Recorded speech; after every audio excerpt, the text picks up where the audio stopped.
नमस्कार मंडळी, गावाकडची टेस्ट या यूट्यूब चॅनलवर, फेसबुक पेजवर आणि इंस्टाग्राम पेजवर सुद्धा तुम्हा सगळ्यांचं मनापासून स्वागत। मंडळी का नाही, आज आपल्याला मंडळी का नाही एकदम चटकदार चवीचं अशा पद्धतीचं एक पदार्थ बनवायचं। तर तो पदार्थ काय माहिती आहे काय, मस्त गावठी कैरीचं का नाही चटणी असणार आहे। हा मंडळी गावाकडचं उन्हाळा म्हणजे एक कैरीचा मोसमच असते बघा। आणि खरंच जेवणातलं जर जान वाढवायचं असेल का नाही तर हे अशा पद्धतीने मस्त स्वादिष्ट झणझणीत आणि चटकदार अशा जर गावठी कैरीची जर चटणी असेल तर मंडळी काय सांगू, नुसतं कल्पना करून नाही तोंडाला पाणी सुटते बघा।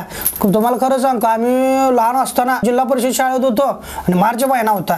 मार्च महिना म्हणल्यावर कसं सकाळची शाळा हो, घरी आलो असं दप्तर ठेवलं की 4 मित्र जमायचो आणि एकत्र एक पुडी बांधायची, त्याच्यामध्ये का नाही मीठ आणि तिखट असायचं।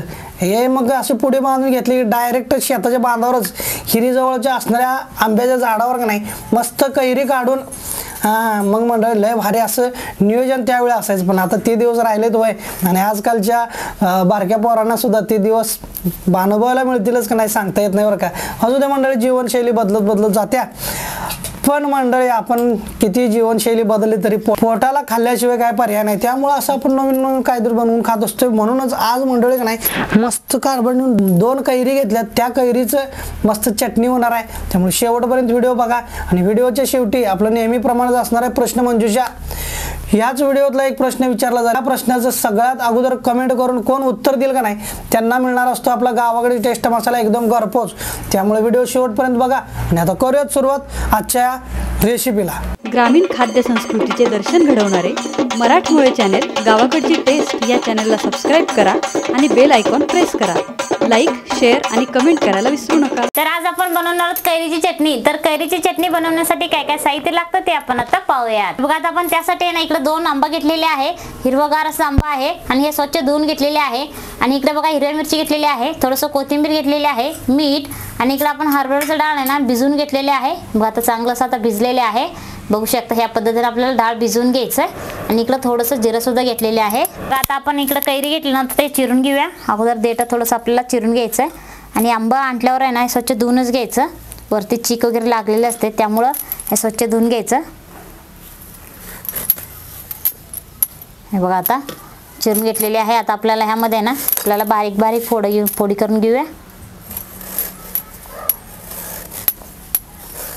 आणि असं चिरून सुद्धा आहे ना तुम्ही तेल चटणी वगैरे लावून खाऊ शकताय। हे बघा असं आपल्याला आहे ना बारीक बारीक असं चिरून घ्यायचं आहे।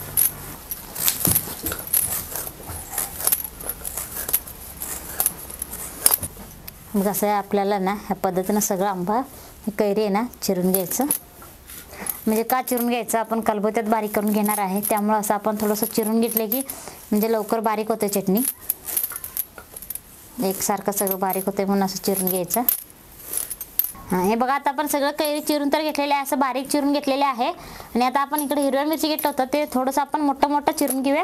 असं या पद्धतीने ना एका मिरचीमध्ये 3 ते 4 भाग करून घ्यायचं आहे, म्हणजे कैरी बरोबर आहे ना चांगलं असं बारीक होईल, त्यामुळं असं आपल्याला हे चिरून घ्यायचं आहे। आणि आपल्याला मिरची आहे ना थोडंसं जास्तच घालायचं, म्हणजे कैरी जर आंबट असलं तरी सुद्धा आहे ना थोडंसं आपण जास्त मिरची घातलं तर म्हणजे चांगलं लागतो, जास्त आंबट लागणार नाही। कोथिंबीर पण चिरून घेते, आंबट तिखट चांगलं लागतं चटणी। हे बघा आता आपण इकडे कलबत्ता घेतलेला आहे, कलबत्त्यात आहे ना आपण इकडं हे कैरी चिरून घेतलेलं ते घेतलेले आहे, मिरची आणि कोथिंबीर आपण हे चिर घेतलं तर ते आता आपण कलबत्त्यात घालूया। हे बघा आता आपण अगोदर ना एवढं बारीक करून घेऊया, नंतर आपल्याला डाळ वगैरे घालायचं।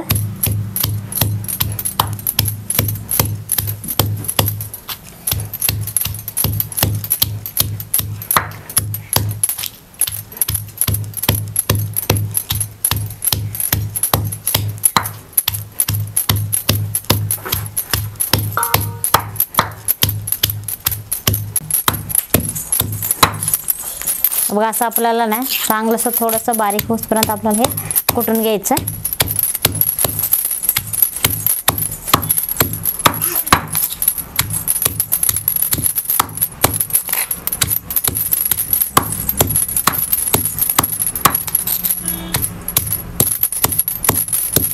बघा आता आपण कैरी आणि हिरव्या मिरची कोथिंबीर असं या पद्धतीने थोडंसं बारीक करून घेतलेले आहे। तर आता आपण ह्यामध्ये घालूया आपण इकडे हरभऱ्याचं डाळ आहे ना भिजून घेतलेले आहे, ते आपण सगळं डाळ ह्यामध्ये घालूया.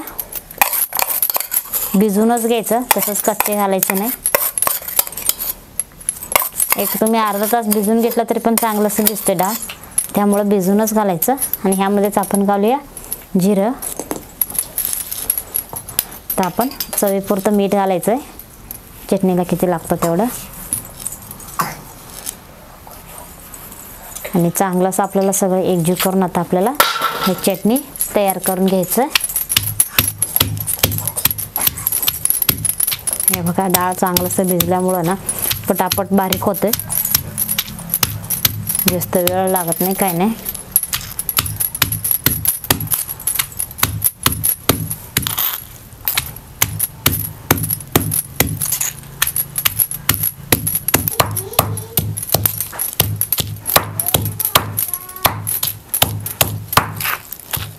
असं आपल्याला सारखं आहे ना चमच्याचं आहे ना खालीवर करून आहे ना चांगलं असं सगळं आपल्याला एकजीव असं बारीक करून घ्यायचं, म्हणजे सगळीकडे ना चांगलं असं चव उतरते. आणि डाळ पण आहे ना पूर्ण असं आपल्याला हे कैरीमध्ये चांगलं असं बारीक करून घ्यायचं.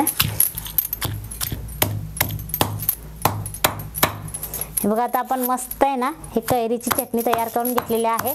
आणि बघा ह्या पद्धतीनं पूर्ण असं बारीक पण करून घेतलेलं आहे खलबत्त्यात. तर आता आपण हे काढून घेऊया.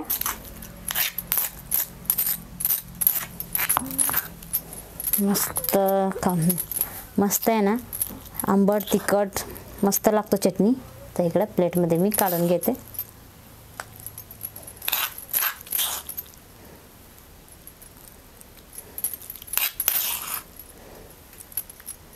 आणि हे चटणी बनवण्यासाठी ना जास्त वेळ पण लागत नाही, कमी वेळात झटपट होणारी रेसिपी आहे.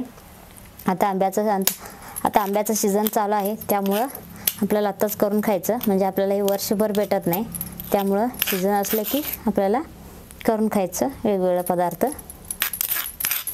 तर मंडळी बघा इकडं मस्तपैकी नाही एकदम झटकीपट अशा पद्धतीने नाही हे कैरीचं नाही चटणी तयार झालेलं आहे. मस्त याचा सुगंध जोडला आहे आणि ह्याच्यामध्ये वापरलेल्या मिरच्या, त्यामुळं कसं जरा असं खमंग आणि जरा झणझणीत सुगंध सुटला आहे बघा. त्यामुळं कसं आता हे बघून भूक वाढायला लागले कारभार नाही. हो, आता काय याच्यावर काय खायला?